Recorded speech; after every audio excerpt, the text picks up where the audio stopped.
Esta grabación corresponde al seminario Síntesis de alto nivel con Bytes HLS en el ecosistema de AMD Xilinx Bytes. Y esta es la agenda que se desarrolló durante este seminario. Que son las interfaces de entrada-salida. Bueno, ¿cuál es el contexto de todo esto? Bueno, la metodología que vamos a seguir, dejadme que ponga el puntero,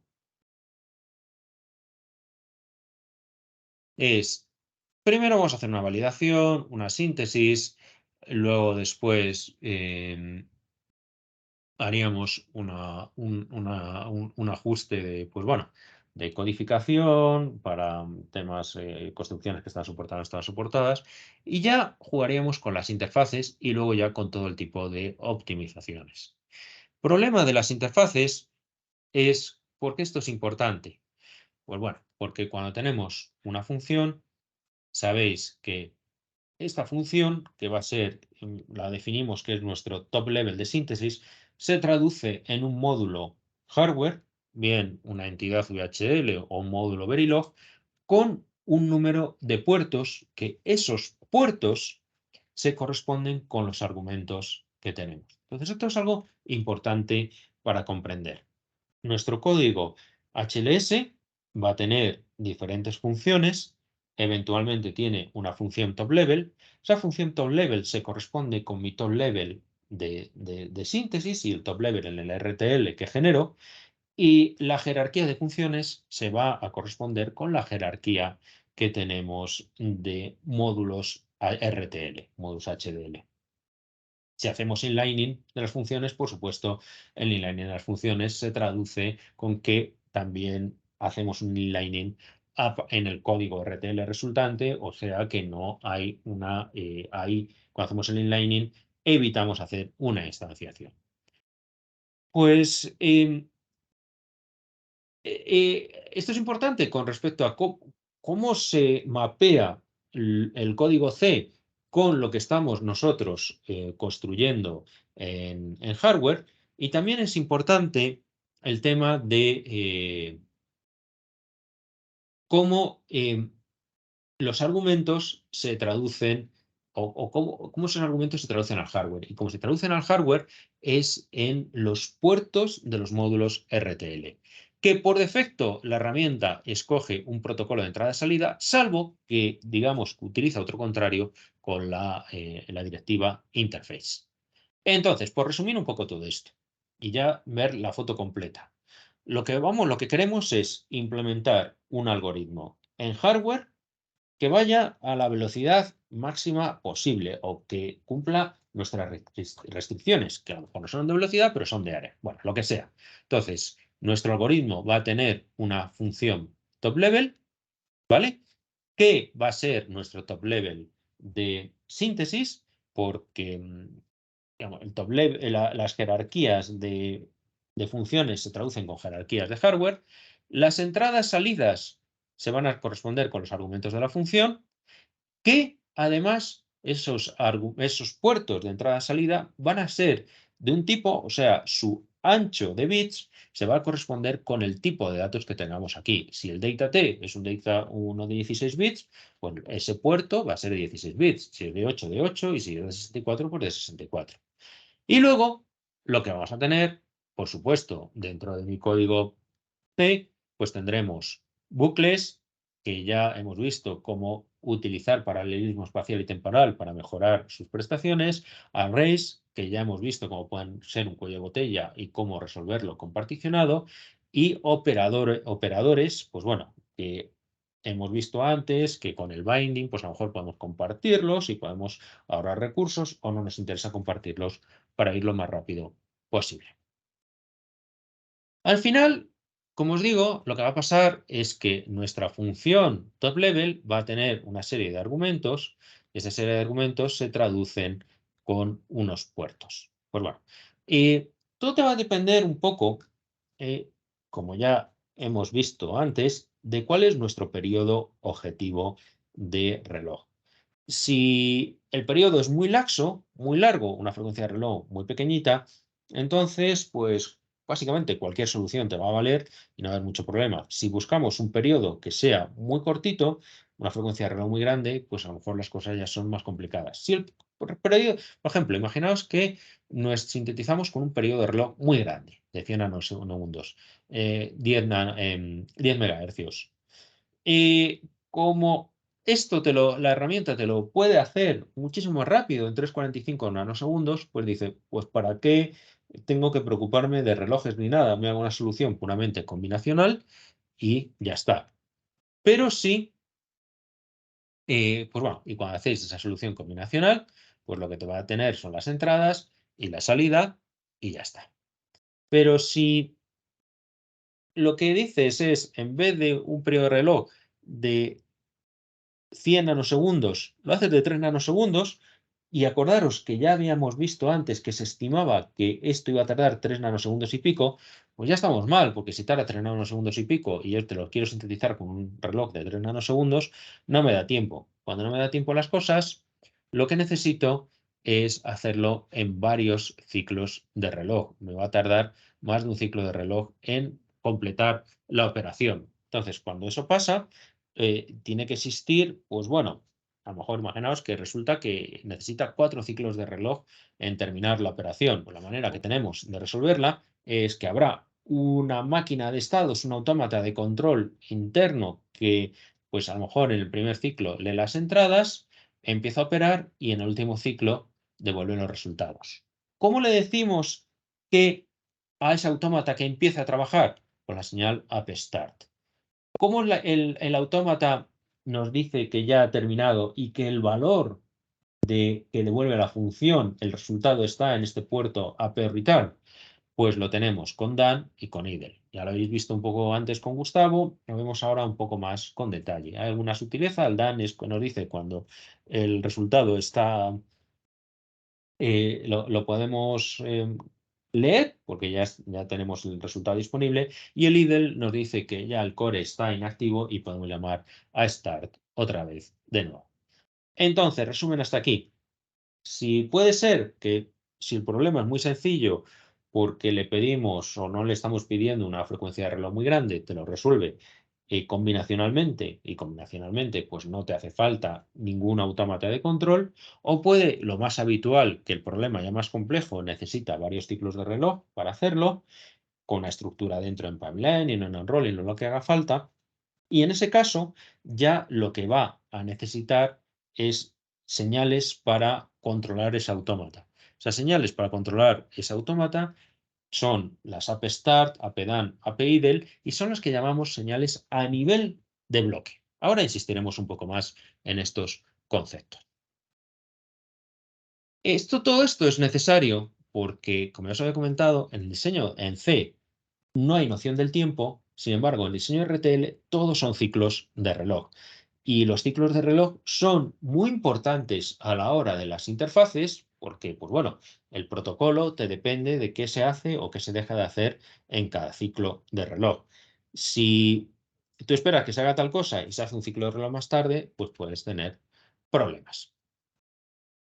Al final, todo esto de los argumentos y las funciones, convertirlos en módulos RTL con ciertos puertos, es lo que llamamos la síntesis de las interfaces. O sea, esa síntesis de los argumentos en puertos RTL. Que lo podemos hacer automáticamente o lo podemos hacer manual, forzando los tipos de datos y sobre todo con directivas. Eh, cómo van a ser esas interfaces que vamos a generar? Por supuesto, muy importante el tipo de datos que tengamos y la dirección. Un poco más secundario, el flujo que tenemos de si estamos trabajando con el IP Integrator o no. O más, o sea, estamos utilizando IP Integrator o estamos utilizando el Bytes Acceleration Flow. Hay unas opciones por defecto y siempre podemos hacer un override con la directiva interface. Las interfaces, lo que vamos a tener son, por supuesto, los datos. Para cada argumento tenemos los datos. El protocolo que utilizamos para gestionar el flujo de datos, pues ahora el dato está disponible, ahora leo el dato, ahora no leo el dato. Y luego, después, lo que llamamos los Block Level Protocols, que ya os había comentado, que es lo que controlamos el autómata que gestiona nuestro core. El autómata que gestiona nuestro core, bien lo podemos controlar bien por software, utilizando a través de escritura en registros a través de AXI, o bien el Synchronous que son con las funciones que ya os había comentado. Bueno, pues por podar un poco el bosque, estas gráficas son, estas son la referencia elemental cuando estáis trabajando con esto. Entonces, flujo de diseño es que creamos nuestra función en C, esa función se sintetiza en un módulo, que cada uno de esos argumentos se corresponde con un puerto.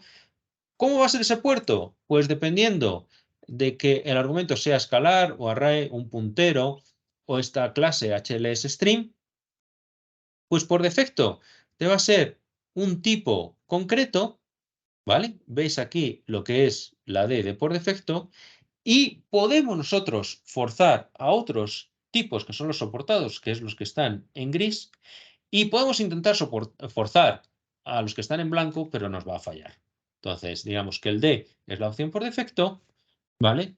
Y los que están en gris son los que podemos manejar.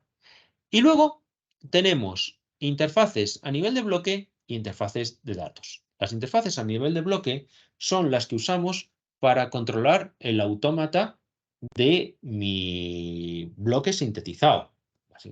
Pues ese start, done, idle, que ya habíamos visto, ¿vale? Y hay estos tres tipos, donde el control none es básicamente que no tengas interfaz, que no tengas esa control. Y luego, para los datos, pues tenemos que podemos tener opciones AXI, pero de estas os hablaré más tarde porque van un poco aparte.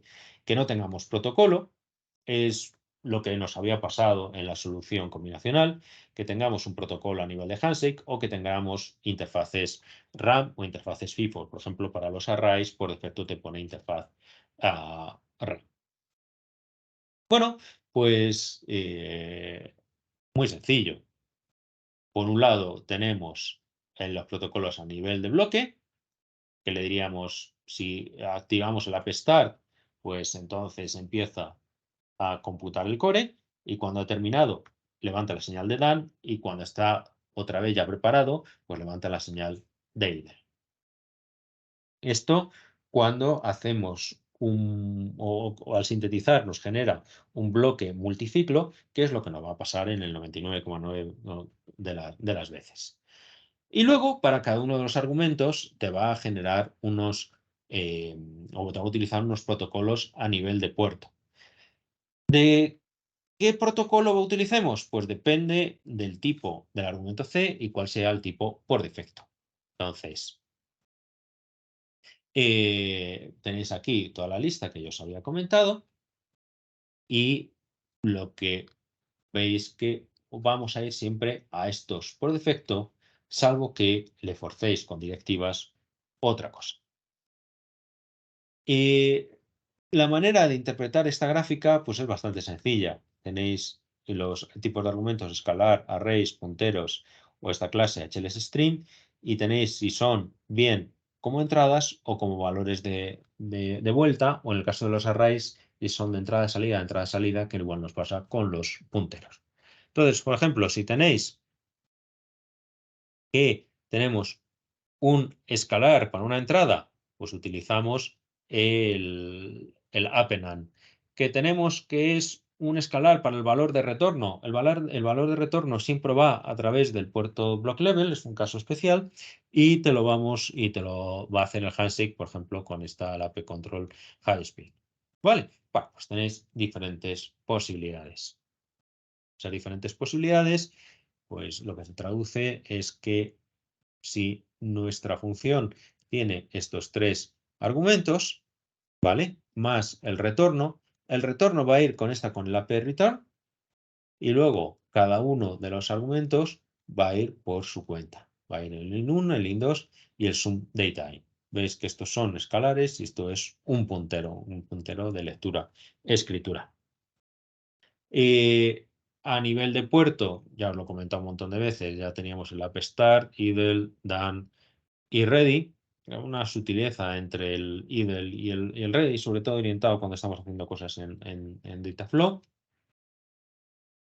Las señales, los escalares, pues podemos tener diferentes tipos de protocolos que podemos forzar uno a otro. Veis como este con valid y acknowledge, o con este con el read y el empty, que nos implicaría que estaremos recogiendo los datos, por ejemplo, de una FIFO. Y luego ya tenéis el equivalente para los punteros, donde veis que los punteros se traduce, como veis aquí, en el read, write, the in, address. Pues bueno, se nos está traduciendo, en este caso una memoria, para ser exactos, en una FIFO. ¿Vale? Bueno, pues esto es la idea de las interfaces.